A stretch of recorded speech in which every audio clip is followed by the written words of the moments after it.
এগুলো লিখে কি হবে গো? মুনিয়া, কালকে তো পয়লা বৈশাখ, তাই আমরা আমাদের পাইস হোটেলে খাবারে ছাড় দেব।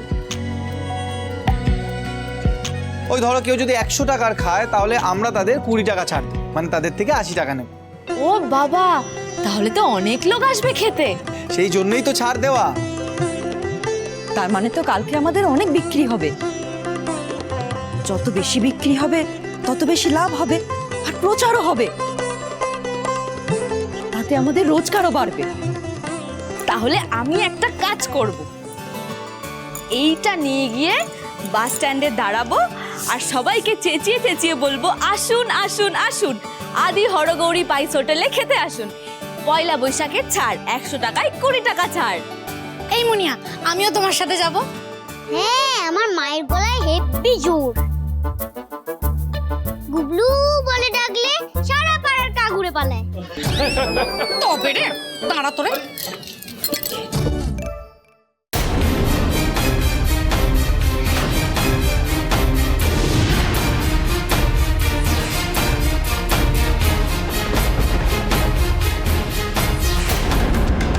এখানে বসে বসে রঙ্গ হচ্ছে, ঢিঙ্গি মেয়ে, বাড়ি চল। না, আমি বাড়ি যাব না বাবা, হাত ছাড়ো। দেখি ওকে কোথায় নিয়ে যাচ্ছ? আরে ও শ্বশুর বাড়ির লোকেরা এসেছে, ওকে ফিরিয়ে নিয়ে যাবে বলেছে। ও মা, এ তো খুব ভালো খবর। ও মুনিয়া, চল চল তাড়াতাড়ি বাড়ি চল। না, আমি কিছুতেই শ্বশুর বাড়ি যাব না বাবা। যাবি না মানে? মারবো টেনে এক চট।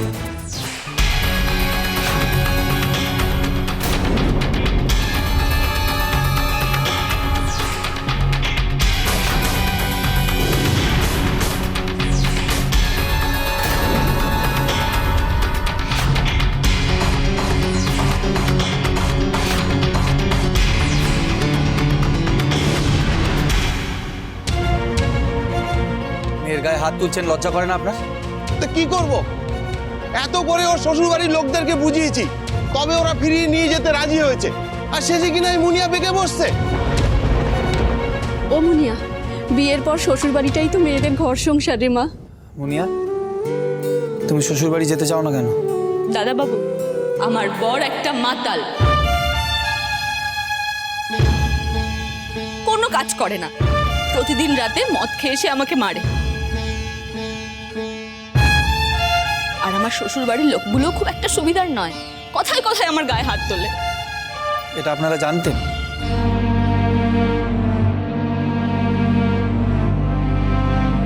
ওরকম সব মেয়ে কি শ্বশুর বাড়িতে একটু আধটু মারধর করে?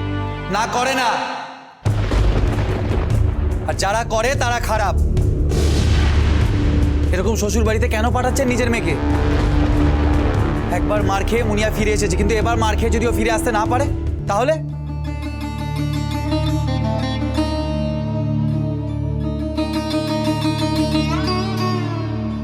কি করবেন তখন? তখন তো কেঁদে ভাসিয়ে দিলেও নিজের মেয়েকে আর কোনোদিনও ফিরে পাবেন না। মুনিয়া এরকম শ্বশুর বাড়িতে যাবে না। গ্রামে এখন নতুন মাতব্বর এসেছে, সবার সংসারের ব্যাপারে উনি সব রকম কথা বলবেন। দাদা বাবু, আমার মেয়েটার তাহলে এখন কি হবে? ও নিজে রোজগার করবে। এই আদি হরগৌরী পাইস হোটেল থেকে মুনিয়া আর মুনিয়ার মতন মেয়েরা রোজগার করবে। রোজগার করে ওরা নিজেদের পায়ে দাঁড়াবে। দাদা বাবু, দাদা বাবু, শিগগির সবাই থানায় চলো গো। বর্দার লোকেরা ম্যাডাম স্যারের উপর হামলা করেছে।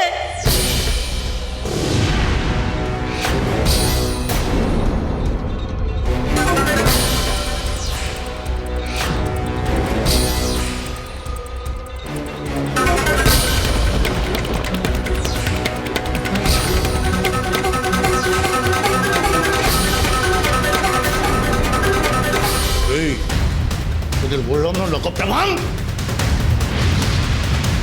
কথা বন্দুক হাতে তো। ওর হাতে বন্দুক তো কি হয়েছে, ওই বন্দুকের গুলি আমার পকেটে।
এটা কি হলো ম্যাডাম?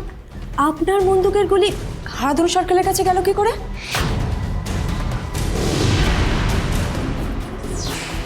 এটা নির্ঘাত বিশুপালের কাজ ম্যাডাম স্যার। তো নৌকায় পা দিয়ে খেলছে।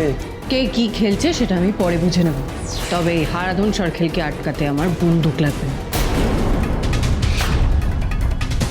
মিনতি,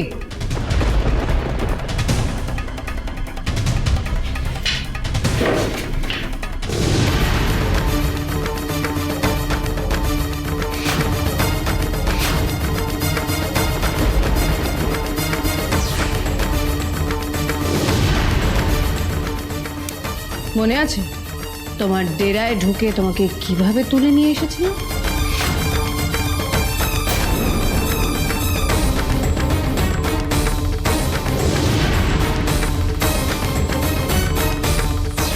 এদের পিটিয়ে ছাত্র করে দেওয়ার পিন্টুকে বার কর, যা।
অনুগুণ